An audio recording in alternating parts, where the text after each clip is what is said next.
بسم الله الرحمن الرحيم. الحمد لله والصلاة والسلام على رسول الله وآله وصحبه ومن والاه. اللهم علمنا ما ينفعنا وانفعنا بما علمتنا وزدنا علما.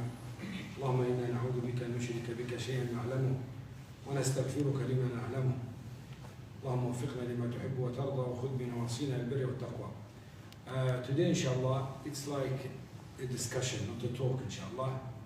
I will try to speak to you about the issue of the da'wah. And when we say da'wah, people think that da'wah is something to do with the du'at, with the shuyukh, with the professionals who work in the field of the da'wah.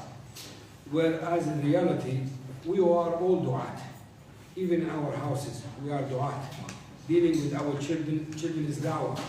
Dealing with our wife is da'wah. So we need to understand the principles of the da'wah and how we deal with people, either relatives or non-relatives, with the ummah in general, even with non-Muslims. First of all, alhamdulillah, calling to Allah or da'wah is a very rewardable action. As you know, it is the action of it's the mission of the Prophets alayhi salatu wasalam. So anyone wants to do da'wah, he is following and copying the Prophets alayhi salatu wasalam. And you know the reward for this is huge, because if Allah guides anyone through you to the right path, then inshallah you will have an equal reward of every single good thing he does in his life. Also, da'wah is type of jihad, and we know that jihad is one of the greatest acts in Islam. So when you do da'wah, you are making jihad. Allah subhanahu wa ta'ala said in the Quran, يا أيها النبي جاهد الكفار والمنافقين واغلظ عليهم. O Muhammad, strive or make jihad against the disbelievers and hypocrites. And we know all that the Prophet ﷺ never ever fought the hypocrites. He used to make jihad against them with knowledge, with refuting their shubuhat, refuting the doubts that they put between the Muslims. And also the da'wah reward is, they call it nafa' muta'addi. So it's passed on reward. It's not like a nafa' al-khassa, that is the action that benefits you. So for example, if someone recites Quran, he's benefiting himself and he's benefiting, he's increasing his reward. But if he teaches Quran, then he's benefiting himself and he's benefiting other people, which means it's nafa' muta'addi, it's passed on nafa'. And generally speaking, the nafa' muta'addi is more rewardable than the nafa' al-qasa. Do you have an issue with the voice? Or? Yeah, I think so, Sheikh. Okay, you want me to stop until you fix it? Is it okay, Sheikh? Oh, why did it? Sheikh, can you just keep the thing on your... Which one? This one? No, this one. This one? Yeah. Okay. Yeah.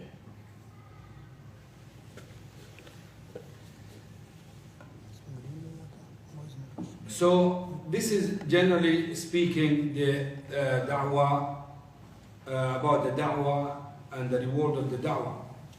However, to be a da'iyah, as you mentioned before, it could be, I mean, there are restrictions, there are rules, there are instructions you have to follow. Otherwise, you won't be upon the right path.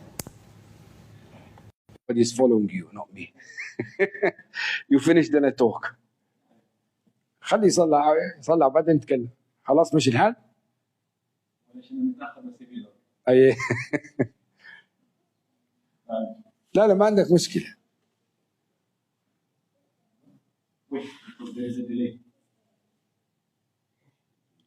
ترافيك. خلاص وصل؟ تمام.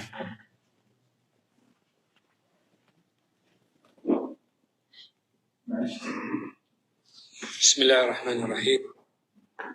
يلا. So I said, to become a da'iyah, you either become a da'iyah upon the right path, or la qaddar Allah, you might be a da'iyah with a good intention, sincere, but you are not upon the right path. And when we say a caller to Allah subhanahu wa ta'ala, as we mentioned, it's a great mission and it is the mission of the Prophet ﷺ, you have to do it according to their way. Otherwise, it will not benefit you. The problem with the da'wah, with the knowledge, it's like, I'm just giving you an example. You know, in business, when there is a high risk, usually there's a high profit. When there's a low risk, there's a low profit. So in the da'wah, the reward is huge. So the risk is huge as well. If you miss something in the da'wah, you might be the first one into Jahannam, iyadhan billah. For example, if you miss sincerity, you are lost. So you have to think about it. When there is a great thing, great job to do, you have to understand there's a great risk connected to it. So da'iyah, to be a da'iyah upon the right manhaj, upon the right understanding, you must follow the Quran, follow the Sunnah, and follow السلف الصالح, the companions radiallahu anhum. Otherwise, you won't be able to do da'wah correctly. Anyone try to do da'wah without following these three principles, it's impossible for him or her to be a da'iyah on the right path. Why? Because then we have people who do not follow the Quran Sunnah, or they claim to follow the Quran Sunnah, but they are affected by other things, like for example maslahah, by the environment, by the situation in the country. So they won't be able to act upon the right path in calling to Allah subhanahu wa ta'ala. And when we say as-salaf as-salih, as I mentioned, we mean that's the companions radiallahu anhu. Why we follow them? Because Allah subhanahu wa ta'ala said in the Quran. Allah subhanahu wa ta'ala in the Quran sometimes directly tells you to do so and so. Sometimes indirectly, He will refer to you that what to do. When Allah subhanahu wa ta'ala spoke about السابقون المهاجرين والأنصار, السابقون الأولون من المهاجرين والأنصار, the first generation, that the companions, the al-muhajirun and ansar. Allah subhanahu wa ta'ala said, وَالَّذِينَ اتَّبَعُوهُمْ بِإِحْسَانٍ, those who follow them exactly in the right thing. رَضِيَ اللَّهُ عَنْهُمْ وَرَضُوا عَنْهُ. Allah is well pleased with them, and they are well pleased with Allah. So what do you understand from this? It means that if you follow the Sabiqeen and you follow the Ansar, the Muhajirin and Ansar, then Allah subhanahu wa ta'ala is well pleased with you. And when the Prophet when Allah subhanahu wa ta'ala mentioned the iman of the companions, He made it clear. If we don't believe in Allah in the same way of the companions, then we are not upon the right path. He said, فَإِنْ آمَنُوا بِمِثْلِ مَا آمَنْتُمْ بِهِ فَقَدْ اهْتَدَوْا. If they, Allah subhanahu means us, believe in what the companions to believe, then we are guided. Otherwise we'll be misguided. It's clear. And the Prophet ﷺ, when he was asked about giving advice, when he gave a talk and advised the companions, and then he said to, "O Prophet of Allah, as if you are leaving us, as if you are departing. So advise us." He gave several advices. One of them that he said, stick to my sunnah and the sunnah of the four Khalifa after me. Why? Because it is the guidance that you need in your da'wah and in your deen. And also by logic, if you think about logically, companions, they were Arab, which means that when they read the Quran, they understand what Allah means. When they hear the Prophet ﷺ, they understand the Arabic language and they know the Prophet ﷺ. So they know exactly what the Prophet ﷺ wanted to say. So how come you follow so and so and you leave those people who know the Prophet ﷺ more than anybody else? So that's why following the companions radiallahu anhum is important. And also, even the other calls, if not even Islam, if you want to look at the nature of any call, you need to go back at the beginning of the call. It's still fresh. After a while, after a time, there will be some changes, modification, affect the da'wah. So if you want the pure Islam, refer to the companions. You will just have exactly what Allah subhanahu wa ta'ala wanted from you and what the Prophet ﷺ guided you to do. Now, when we say following the companions, somebody could say, okay, we have the tabi'een, we have the four imams, other famous scholars from the Salaf, but we can see there are some differences between them. As an example, the four madhab, there is no doubt there are differences in the madhab in fiqh. So how can we claim this is the manhaj or the way of the Salaf or not? When we say the way of Salaf, it doesn't mean that they will be agreed upon everything. But there are characteristics that distinguish the da'wah of the Salaf from the rest of the da'wah. For example, if you look at all the companions, all the tabi'een, all the tabi'een, and everybody claims to be following the companions, you will find the most important thing in his life calling to Tawheed. Priority for Tawheed. This is one of the traits of the manhaj of the Salaf. So, focusing on Tawheed and calling to Tawheed, it means that you're following the companions. That's why the Prophet ﷺ, when he sent Mu'adh to Yemen, he said the first thing called them there, La ilaha illallah Muhammad Rasulullah. So when you call to Allah through the Tawheed, you are following the companions. Now why we say this? Because there are many groups, they don't focus on Tawheed. Some of them focus in suluk, mannerism. Some of them focus in politics. Some of them focus in other things. So they don't focus on the Tawheed, which is the key of Jannah. What's the point of being a very good person, very polite, and you go to hellfire? What's the point? There is no point. Which means that Tawheed is more important than akhlaq, manner. Yes, manner is part of Islam. We have to be polite. We have to teach ourselves and our people how to become polite and have a good manner. But priority is for the Tawheed. And that's why, if you now to understand how people classify Tawheed, stand up anywhere in a masjid, okay, and try to do it even in your house. Unless if your people are knowledgeable. If you go to Awam and tell them, listen, I have a friend, tell them as an example, you have a friend who commits zina, drinks alcohol, steals, kills, backbites, does everything haram. But he says, La ilaha illallah Muhammad Rasulullah. And I have another friend, he's polite, generous, good, helpful, but he seeks help from other than Allah. Which one is better? The one who understands the Tawheed, he will tell you, this one is still better than this one. But the rest will say, no, this is bad person, and he shouldn't be like this, and this is polite, and inshallah, this is a small issue, it will be fixed. This shows you that people do not understand Tawheed is more important than anything else. Also from the characteristics of the Salaf, that they glorifying the text. The text of the Quran and Sunnah, they glorify. So when Quran and Sunnah are mentioned, Salaf, they just listen to that and follow it. Even if a companion says something that it looks against the Sunnah, they will refuse it. Now imagine, who are the best companions? Abu Bakr and Umar, they are the best.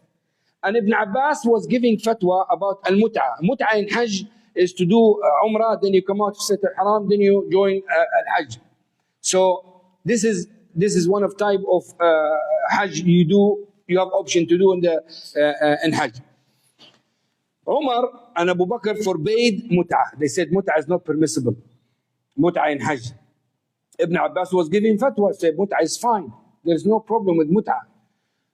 So Urwa said no, mut'ah is not allowed because Abu Bakr and Umar said no. So Ibn Abbas, subhanallah, I think Allah will destroy you guys. I'm telling you the Prophet ﷺ said so and so, and you're telling me Abu Bakr and Umar? So even when he thought that Abu Bakr and Umar did not follow the Sunnah or did not know the Sunnah, he went against them, radiallahu anhu. Which means that glorifying the Quran and Sunnah, the text in the Quran and Sunnah, is one of the important attributes of the Salaf. And Imam Malik, rahimahullah, gave us the main rule. Al-Shatibi, rahimahullah, when he talked about this story I'm going to tell you now, he said this is the fundamental understanding of the bid'ah. If you understand this, you understand the issue of the bid'ah. Imam Malik was sitting, someone came to him and said, Imam, I want to enter the state of the Ihram from Al-Madinah, but not from Dhul Hulayfa. I want to do this in Masjid al-Nabawi near the grave of the Prophet ﷺ. Why? Because the Masjid al-Nabawi is better than Dhul Hulayfa. And the grave of the Prophet ﷺ, being there is a very humble place and very rewardable area where you can enter the state of Ihram, thinking that doing it from there is more rewardable. So Imam Malik said no, say go on Dhul Hulayfa and do it from there. So the man said to him, no, I want to do it here. Say, if you do it here, I'm afraid you'll be affected by fitna. He said, come on, what's fitna? It's only a few miles.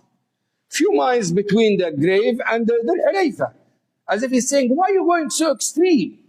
So Imam Malik said, what is worse than you think your understanding is more rewardable than the Quran and the Sunnah? And Allah subhanahu wa ta'ala said, فَلْيَحْذَرِ الَّذِينَ يُخَالِفُونَ عَنْ أَمْرِهِ أَن تُصِيبَهُمْ فِتْنَةٌ أَوْ يُصِيبَهُمْ عَذَابٌ أَلِيمٌ. Let those who go oppose his commands, alayhi salatu wasalam, be aware, be careful that Allah could affect them or punish them by fitna or severe punishment. So Shatibi rahimahullah, when he talked about this story, he said, this is the missing meaning that people do not understand about bid'ah. Because look at this man. He said only a few miles. The issue is not with the miles. The issue is with glorifying the text of the Quran and the Sunnah. Allah said, do this, do this. Prophet ﷺ said, do this, do it. Don't think you are clever, you can come up with something better. If you think so, then you are going astray. Also, one of the attributes of the Salaf, they follow only authentic hadith. Hadith sahih.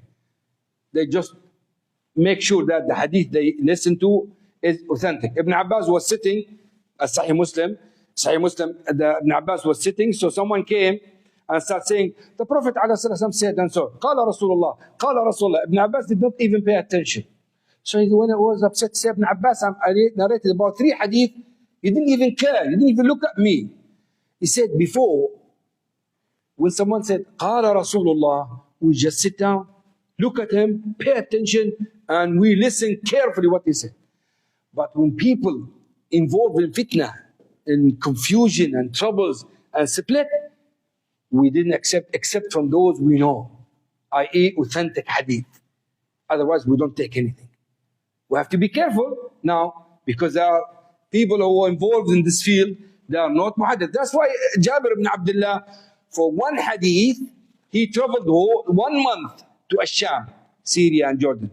Just to listen, to double check one hadith with companion. Whole month travel just for one hadith. Now to spend 1 hour searching for hadith, you get bored. He traveled 1 month.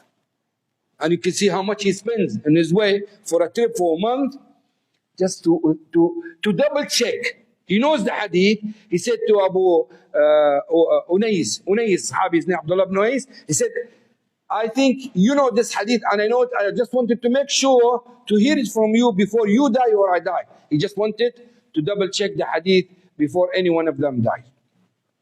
So these are some of the attributes of the Salaf. And if you understand this or you act upon it, that means you are trying your best to be upon the right path. Because even people of bid'ah, when we mention this, they won't disagree with you, but they will accept this as a preferable thing. Yeah, it's fine to listen to Quran and Sunnah, but we make sure that we follow it according to that Imam, or that scholar, or that Sheikh. So this is how it wrongly takes you away, a'yadhan billah, from the right path. Now, inshallah, I will give to myself and you just general advices about da'wah. Number one, as we mentioned, da'wah is act of ibadah. Act of ibadah. And Allah subhanahu wa ta'ala said, فَمَنْ كَانَ يَرْجُو لِقَاءَ رَبِّهِ فَلْيَعْمَلْ عَمَلًا صَالِحًا وَلَا يُشْرِكْ بِعِبَادَةِ رَبِّهِ أَحَدًا. Whoever is expecting to meet Allah subhanahu wa ta'ala, is hoping to die and meet Allah subhanahu wa ta'ala, then let him does good deeds based on the Quran and the Sunnah. فَلْيَعْمَلْ عَمَلًا صَالِحًا. She should perform good deeds and do not commit any shirk or taking partners besides Allah subhanahu wa ta'ala, which indicates to the main conditions of every ibadah: ikhlas and mutaba'ah, sincerity and following the Prophet alayhi salatu. Any worship, and I told you in advance, these conditions are very important, because if you miss one of them, you are wasting your time. Actually, you are destroying yourself. If you become a da'iyah, a famous da'iyah, a da'iyah that people follow and benefit from him, and they go to Jannah because of him, but he don't have sincerity, you go to Jahannam before everybody else. So what's the point? It's better for you to sit at your home and you don't give da'wah if this is the way. And sincerity is something very hidden. It's not easy to pick up. That's why in da'wah, the main issue, rely on Allah subhanahu wa ta'ala. Just ask Allah's guidance. Don't think you are clever. Don't think you are healthy, or think because you have consultants or you are experienced. No, no, no. In da'wah, just ask Allah's guidance. Otherwise, who are you comparing to big names of the Salaf who were not upon the right aqidah? They were misguided by some of their shuyukh. We are nothing comparing to them. And I don't want to give names, but you know that many of the ulama, big scholars, some of them, they were not upon the right aqidah. And I'm 100%. One of them is better than thousands of me. Alhamdulillah, ذَلِكَ فَضْلُ اللَّهِ. Allah blessed me with this aqidah. I thank Allah. Why? Allah knows the best. I don't know the wisdom. It's not because I'm better than them. I'm just telling you, relying on Allah subhanahu wa ta'ala is the most important thing in the da'wah. And you know, when we say da'wah, we mean two important things as well. Ilm, knowledge, and tarbiyah. Without ilm, knowledge, without tarbiyah, educating yourself and looking after your manner or your akhlaq, your way of dealing with people, if you don't have these conditions, don't do da'wah. And it's not recommended from you to do da'wah. You need ilm and you need tarbiyah. So when we say ilm, how do you seek ilm? Now when I have many students, they ask, how do we start? What should we do? The easiest way of seeking knowledge, and this is the best way as well, just go to your trustworthy local scholar and stick to his study circles and ask his help. Now everything is open. If you go and search on internet, you will be lost. Someone will advise you to study this book, the other one tell you start from there, one will advise you to start Arabic language, the other one Arab. No. Go to a trustworthy sheikh locally, stay with him, seek knowledge, wallah, you will benefit. The rest is difficult, it's risky. You might benefit, you might lose. You might spend 5 years and you're still in the same circle, just going around yourself. But if you go to a scholar, trustworthy scholar locally, he will tell you, start with this, and he will teach you what's available in your environment, in your area. Because in some areas people follow, for example, madhab Shafi'i. It's easy to study fiqh through Shafi'i because it's available there. If you are in an area where they study madhab Maliki and you want to study Hanbali, you are making it difficult for yourself. Why? Because you are starting from scratch. If you are a knowledgeable person, it's fine. But if you're not knowledgeable, people teaching you madhab there, according to the proof, I'm talking about trustworthy local scholar, not anyone, then you go to that. And this will make it easy for you to become a student of knowledge. Also, start with the basics. People like now to talk about some issues. Umar radiallahu anhu used to gather people of Badr to discuss it. And now we just talk about it, sitting, oh yeah, drinking coffee, yes, this is haram, this is halal. And it is a big, huge issues that we shouldn't involve in. So start with the basics. The most important thing is the Quran. Quran. How come, subhanallah, person say that I am a da'iyah and he does not recite the Quran correctly? Not all of it, but at least the part he memorizes, he recites it correctly and understand the meaning of the Quran. Even Arabs now, even many Arabs do not understand the Quran. It's not an issue of Arab or non-Arab, issue of dedicating time to learn the Quran or not. Some big shuyukh, big reciters are not Arab, and they speak, they read the Quran better than thousands and millions of Arab. So Quran is the most important, and then you go story by learning the Sunnah, etc. Also, one of the advisors in ilm and knowledge, don't say anything about anything, it's halal or haram without proof. And now, if you ask yourself, I am 100%, most of us, we say halal and haram, not because we understand the proof, because we heard the sheikh say it's haram and halal. Okay, if you hear a sheikh say this is halal, haram, it's for you, that's fine. But to keep fighting with people, giving da'wah, because you heard sheikh it's halal and haram, this is not da'wah of salaf. Definitely. You are a muqallid now. You are blindly following that sheikh. When you heard them say it's halal and haram, you didn't know the proof.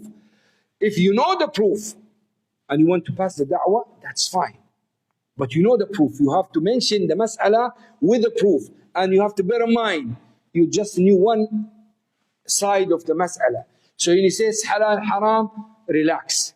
Don't fight, because there are maybe 5 other madhab you never heard about what they say, or 4 madhabs you didn't know about what they say, and you're just fighting, thinking this is the only issue. Now I'll give you an example now. You know, giving 3 talaq in one time. Is it considered 1 talaq or 3? It's a big issue. It's a big issue. But the common opinion now by big mashayikh like Sheikh Ibn Taymiyyah, rahmatullah, Ibn Baz, etc., and Ibn Taymiyyah before them, it will be counted only 1, not 3.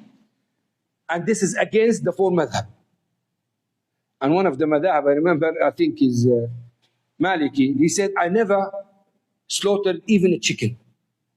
But if I catch someone say 3 times talaq is only 1, I would slaughter him, he said. Look at this extreme.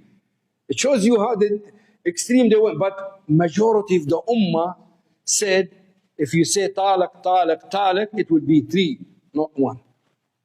Although now the common opinion amongst us is it's only 1. So you can't go and fight with people about this one. It is a long issue. If you believe in something, you opt for it because you trust that sheikh and you have that opinion. Alhamdulillah, that's fine. But I'm talking about way of da'wah. You can't just fight with, for these issues which you just heard it from one sheikh or one side. Also, you have to know the bid'ah and sunnah. And this is, alhamdulillah, many of us understand most of it. Now, this point is important now. Now I want you to focus with me. You have to differentiate between the rules, the fiqh, and the qawa'id or maqasid al-sharia, objective al-sharia. So we have maqasid al-sharia, general maqasid.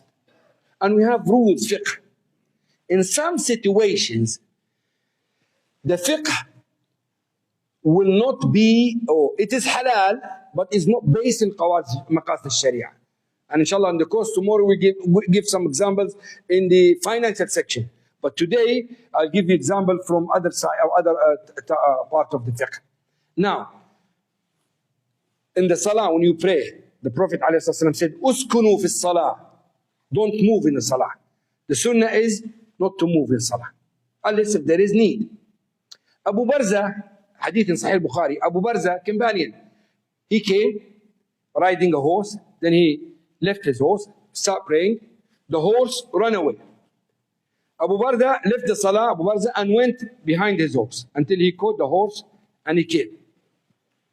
Some people were sitting, one of them was Khariji, from Khawarij. He said, look at this old man. He left his salah for a horse. He was criticizing Abu Barza. Abu Barza said to him, you know, since the Prophet passed away, no one told me off. As if he's saying to him, you are just a little baby. I mean, I am a companion and you're telling me off? And he said to him, my house is very far from here. So if I left my horse and finished my salah, I won't be able to make it home until late. And this is so difficult for me. Now, so far, he's just telling us why he did this. Then he gave him the rules. He said, and I accompanied the Prophet ﷺ for a long time, and I've seen his leniency in da'wah, or leniency in deen. As if he's saying to that person, you just looked at the one side of the hadith, thinking this is the deen. No. The interpreter of the deen is Muhammad ﷺ, showed us sometimes maqasid al-sharia, we have to follow maqasid sharia, even it looks that it's against that specific hadith in your mind. Although there's many other hadith allowed us to move during the salah if there is need. I give another example. What's the sunnah of Salat al-Isha? What's the best time for Salat al-Isha? Yeah. Huh? Midnight. Midnight. So midnight is the best time, isn't it? If you can pray at midnight, is the best time. This is the sunnah, isn't it? I'm asking you. I'm not punishing, I'm not giving money. You can answer, akhi. Take it easy. No reward, no punishment. Okay? So, midnight is the best time. This is the sunnah. This is the sunnah qawliya, what the Prophet ﷺ told us. What about the sunnah fa'liya? Huh? No. Sunnah fa'liya, the companion, Sahih Bukhari, he said, The Prophet ﷺ, we used to see them that they gather, he will pray. And if they delay, he will delay. So the sunnah aliyah to see what is easy for the people and do it. I'm not talking about the what is going on in our countries now because everything is fixed with time, etc. But if someone living in a village, if he asks for the sunnah, if he's alone, the sunnah to pray midnight. If he's with people, then the sunnah when they gather, pray. If they haven't come, wait for them.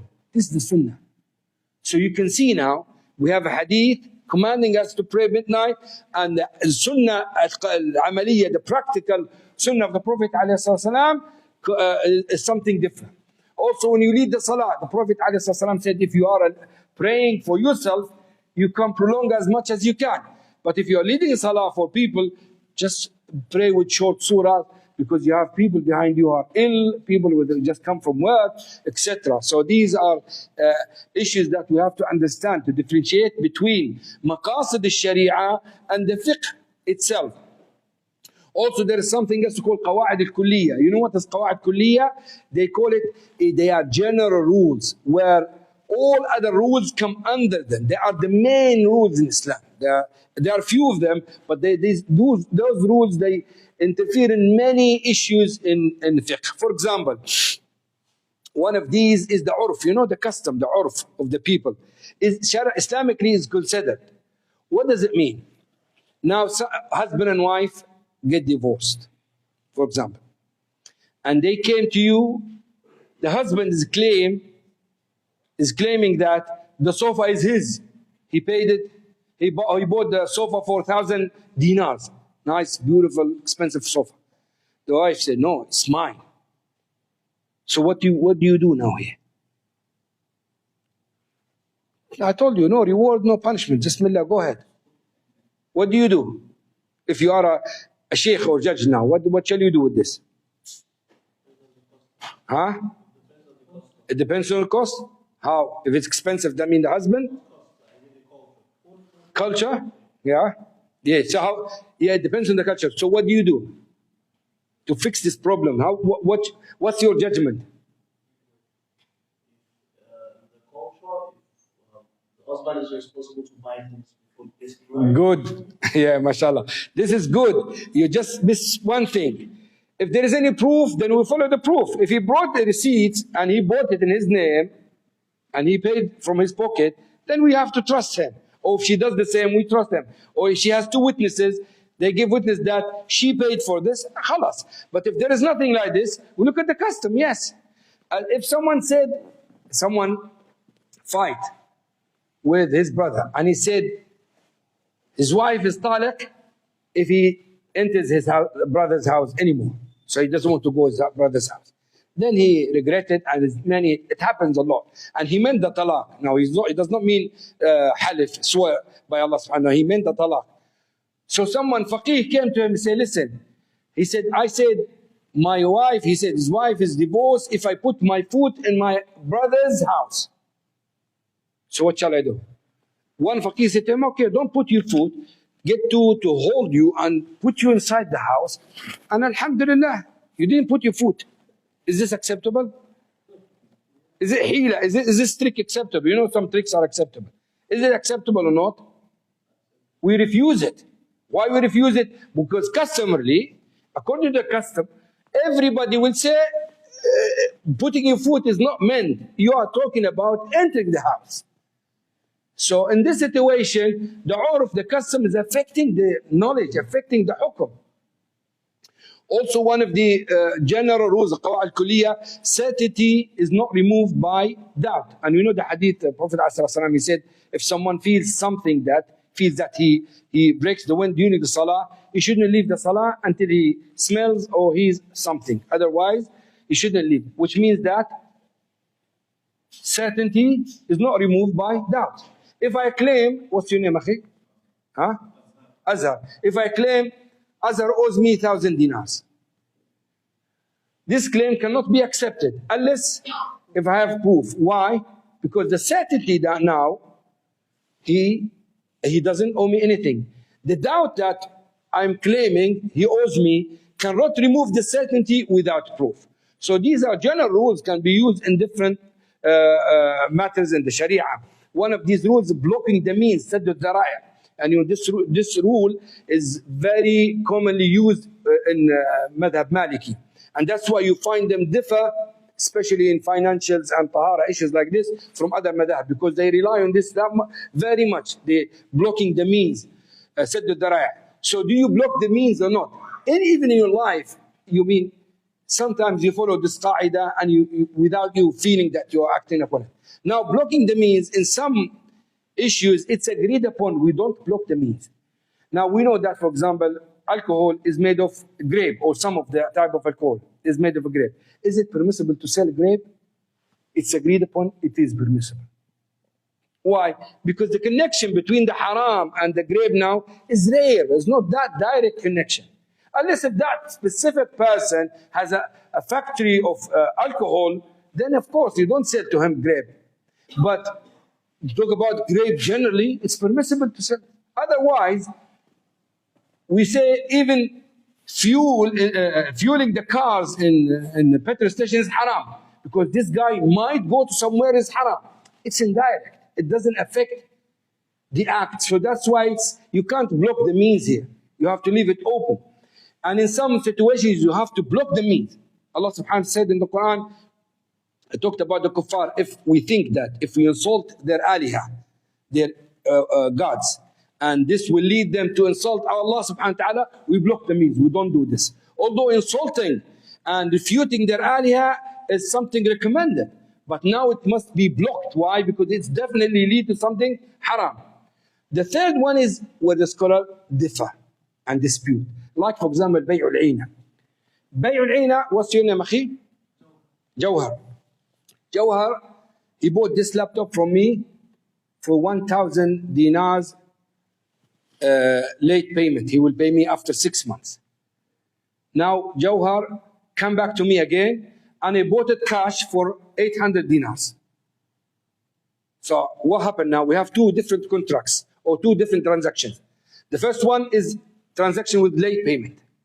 So Jawhar bought the laptop and he owes me now 1,000 dinars and he will pay me after 6 months. Is this halal? Halal, no problem.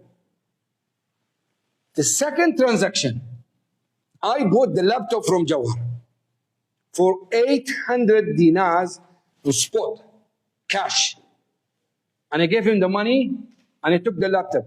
Is this transaction halal? It is halal. I bought a laptop.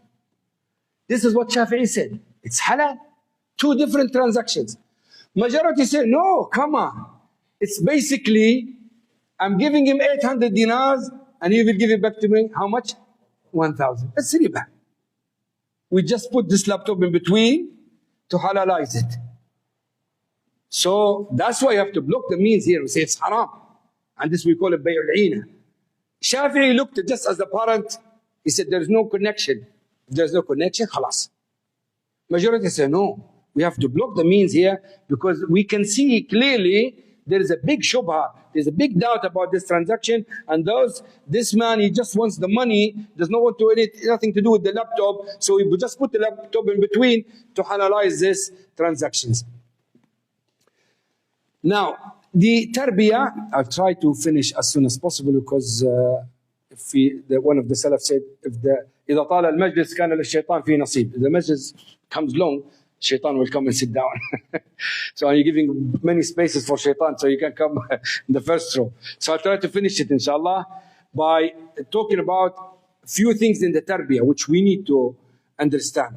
Tarbiyah, that means when you seek knowledge, you want to become a da'iyah, without tarbiyah, without getting good manners, good akhlaq of the salaf, your da'wah is nonsense.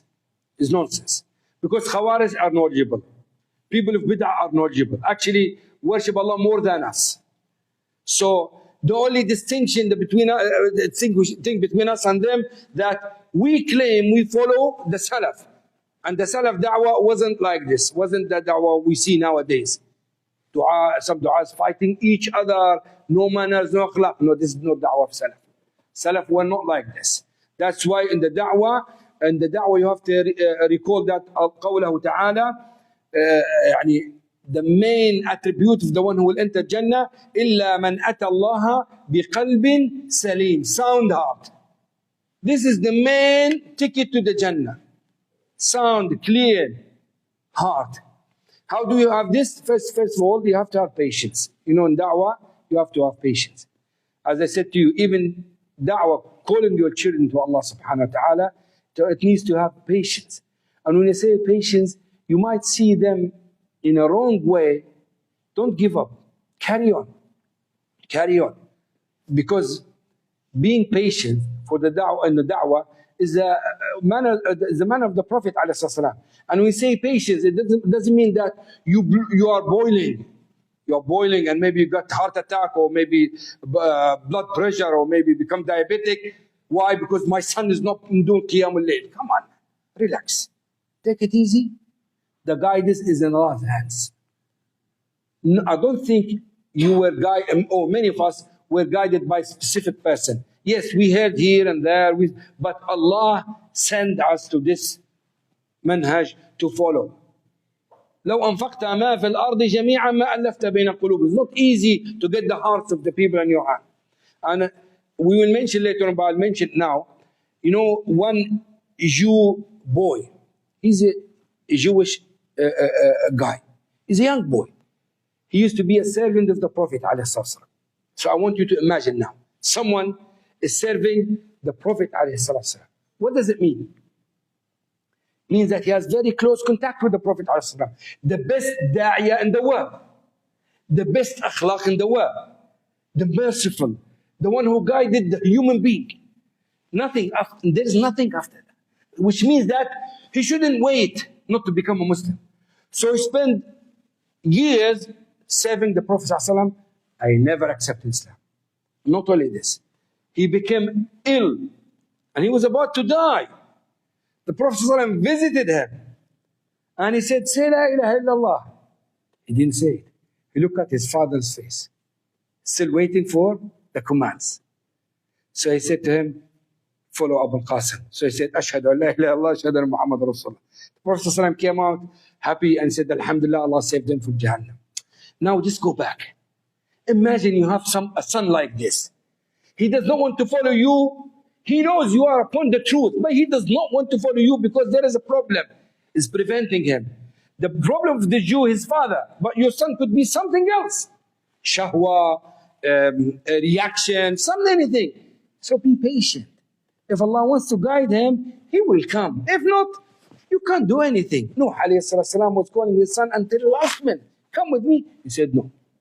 Yusuf alayhi salam was taken and they throw him away from his father. He came back a prophet. So it's a guidance in Allah's hands. Secondly, kindness, mercy. If you want to call to Allah subhanahu wa ta'ala, be merciful, especially nowadays. You know, when you become a tough, you can become a tough with someone, you can rely on his iman. If someone is very sincere, you can punish him with toughness. Like the Prophet ﷺ did with the companions who were sincere when they did not go for war. But hypocrites and people with weak iman, be patient and be soft. Because if you become tough, they will leave you. And they will leave everything. The same to do with your family, with your relatives, with anyone calling talaq. Now if you look at the fitna outside, it's everywhere. So if you kick someone outside your study circle, for example, do you expect him not to find anyone waiting for him? No, plenty of bad people are waiting for him to come out. So leaving him with you is the da'wah. Keeping him with you is the da'wah. Also, guarding and controlling the tongue is important. Because most of the misguidance starts because of a word you say, or something that bad you said, especially if you say it about people of knowledge, people of ibadah. Those are the awliya of Allah subhanahu wa ta'ala. And if you say something bad about them, Allah will become upset with you. So you might say something and you make fun about someone you think, you know that he's a pious person, but he has some mistakes, but you say it in a way that upsets Allah subhanahu wa ta'ala with you, you will be misguided. And you don't do the job that you're supposed to do by warning people against him. And subhanAllah, backbiting will will give you 3 results. Result number 1, a huge amount of sayyi'at. Imagine Aisha, she was talking to Prophet ﷺ. She said, Safiya is, she didn't even speak. She said like this. That means she is short woman. So the Prophet ﷺ said, you said something, if it's mixed, he said a word, if it's mixed with the water of the sea, it will pollute it. So it's one word. She didn't even say it, she's just like this. So it makes the water of the sea dirty. It's one word. And the second result is, Allah subhanahu wa ta'ala will disclose this to the people. You cannot hide it. The Prophet ﷺ mentioned that, and he called those people who backbite. Others, they say, يَا مَعْشَرَ مَنْ آمَنَ بِلِسَانِهِ وَلَمْ يَدْخُلِ الْإِيمَانُ فِي قَلْبِهِ. O you who believe with their tongues and the iman did not enter their hearts. Do not backbite the Muslims. Do not follow the mistakes of the Muslim. As if you do so, Allah will follow your mistakes, and if Allah will follow your mistakes, will disgrace you even inside your house. And the third one, and the third result is, on the day of judgment, you will have no hasanat. The Prophet ﷺ mentioned the one who will be bankrupt in the day of judgment is the one who come with a huge amount of hasanat, but he will lose all these hasanat. All these hasanat will be credited in the account of those people who backbited, who beat them up, or he killed them, or stole their money until his all hasanat is finished. Then he will be taken away to Jahannam. Also, working as a teamwork. As a teamwork. This is important for da'wah, and this is a sign of sincerity, sign of humbleness. The one who believes or likes to work with his brother, it means that he shows humbleness, and he has humbleness in his heart, and he believes that he is part of this da'wah. The one who cannot work with his brothers, he has a problem with humbleness. Ibn Hasan al-Basri rahimahullah said, I never met anyone except that I consider him better than me. As if he's saying, whenever I meet someone, I try to learn from him. And subhanAllah, working with your brothers is very beneficial, especially in the da'wah. It shows you what to do. Best way of doing da'wah. I remember a brother who was in Africa. He was doing da'wah in Africa. And he said, we were 4 of us. One of us very well educated and experienced in this field. 3 of us, with the first time we started doing da'wah, calling people to Islam. So he said, 4 of us, we went to a village. He said, I went to the market, I grabbed someone, started explaining to him about Islam. The second one grabbed someone from the street. The third one, he said, the experienced one disappeared. Half an hour or maybe 15 minutes, he came back with the chief. Chief called everybody, Ashhadu, everybody say Ashhadu. He said, that one is clever. He didn't waste his time. He went to the chief, the person who will get everybody in Islam in one word. And we were just fighting with this and that, and we didn't do anything. So when the person is experienced, he just knows where to go. He went just straight away to the master, to the chief, get him in Islam. Everybody became Muslim in that village in half an hour. So this is the way, this is how you benefit from your brothers. And this, subhanAllah, increase your reward when you do da'wah. Also, Arabic language. And this is important, my brothers, especially those who don't speak Arabic. Da'iyah without Arabic language, I don't think he will be a proper da'iyah. You can talk, you can explain, you can transfer the information that you heard from a scholar, but you don't taste the meanings of the Quran. You don't taste the meaning of the Sunnah. It's important to learn at least the basics of the Arabic. And by the way, some of the big names of the Arabic, the linguistics in Islam are not Arab. Did you hear about Sibawayh, the founder of the Nahu? He's not an Arab, he's Persian. He's Persian. Ibn Jinni, one of the big scholars, is from Rome.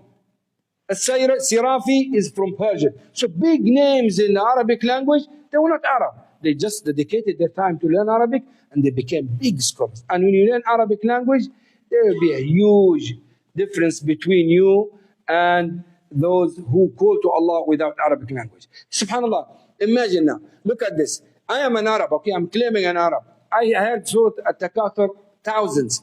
ألهاكم التكاثر حتى زرتم المقابر كلا سوف تعلمون.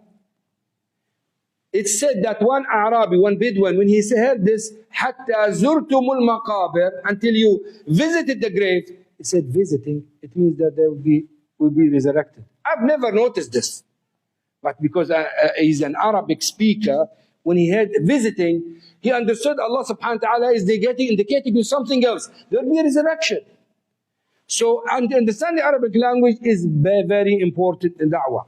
Also, wajib al-waqt. What does it mean, wajib al-waqt? What does it have priority in your area, in your time? We said that Tawheed is upon everything. But sometimes you are an area, you're calling to Tawheed, but at the same time there are issues that is taking place quickly in your area, that bad things that should be prevented and should be stopped. The Prophet ﷺ, when he said Mu'ad to Yemen, what did he say to him? إِنَّكَ تَقْدُمُ عَلَىٰ قَوْمٍ أَهْلِ كِتَابٍ. You are going to meet people of book. Why did he say this? Why did he say إِنَّكَ تَقْدُمُ عَلَىٰ you are going to meet people, disbelievers? He said people of book, as if he's saying to him, prepare yourself. Understand their deen. Understand their shubuhat. Make sure you are ready to refute what they say to you. So now, for example, we have an issue of LGBT now. Where everybody is trying to ignore this. No, it's leaking. It's entering in our society. Next generation, we don't know what will happen with the next generation if we sit down and just watch. We need to work in this. Islamically, we know it's haram.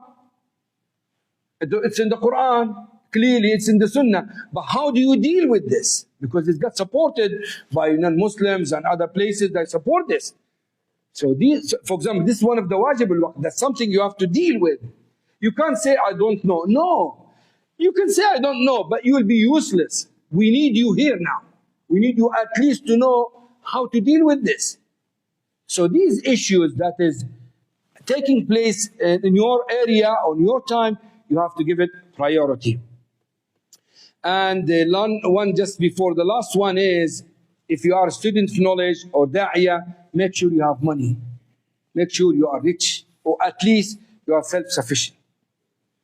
Don't rely on money of da'wah. Don't rely on of help of other people, unless if you have an excuse. Otherwise, make sure you have money.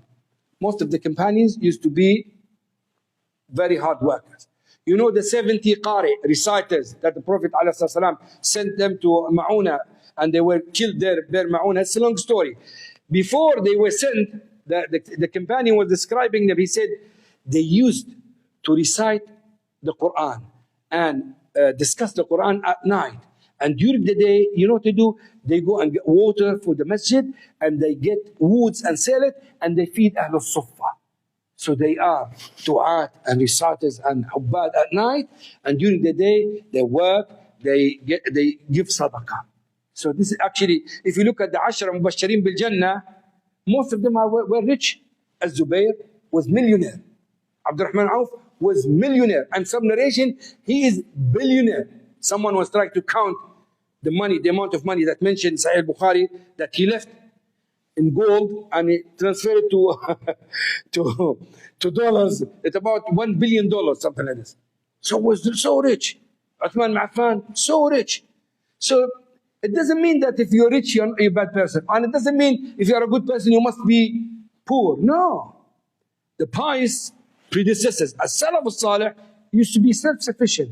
And many of them, yes, some of them were poor, of course, but not everybody is. But as an individual, you are commanded to become self-sufficient, and if you can become rich, that will be much better. The last thing is, don't despair of Allah's mercy. Always have hope when you give da'wah, even if they don't care. Even if the people do not listen to you today, they will benefit from your da'wah. And if they don't, you have many examples before you. Imagine prophets, some of the prophets, they were sent to a village and some sent to cities. He was calling to Allah and no one accepted. قال عليه الصلاة والسلام ورأيت النبي وليس مع واحد. I saw some prophets, no one accepted their da'wah. No one. Imagine, Wallahi ya akhi, I am here and mashallah, I don't know how many people are sitting attending. And I don't have nothing comparing to the da'wah of the prophets. And imagine a prophet come to an area and no one accepts his da'wah. No, even his wife, even his children. No one accepted his da'wah. And he didn't give up. He called to Allah until he died. He fulfilled his duty and he did his job. And the guidance is in Allah's hands. It's not up to you. It's up to Allah subhanahu wa ta'ala. And giving da'wah, as I said, with patience, even if they don't accept, make dua for them that Allah subhanahu wa ta'ala guide them. You know the story, and this is the last thing inshallah, the story of Surah Yasin. When Allah subhanahu wa ta'ala talked about the Azazna bi thalithin, send the 3 messengers to them. And at the end of the story, that person was calling them to Allah. And so nice. The way he talked to them, beautiful, subhanAllah. Even the Surah Yasin, read it, it's very soft, the way he spoke to them. They didn't want this. They killed him. In some narrations, they killed him not by sword, hitting him, just hitting him by their legs and hands, and then he's finished. And he died. Allah resurrected him and showed him the Jannah and everything. What did he say? You know the ayah? قال رب ارجعون قال يا ليت قومي يعلمون. I hope if my people know what Allah gave me.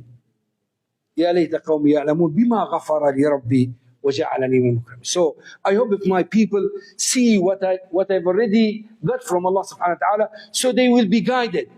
They killed him and he still wants them to be guided.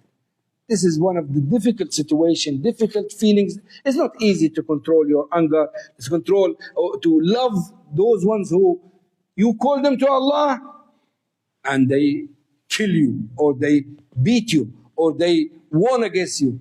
And this is, subhanAllah, the state and situation of all the prophets, sallallahu alayhi wa sallam. وسبحانك اللهم بحمدك أشهد أن لا إله إلا أنت أستغفرك وأتوب إليك. جزاكم الله خيرا وبارك الله فيكم. May Allah reward all of you, inshallah, for your attendance. وجزاكم الله خيرا.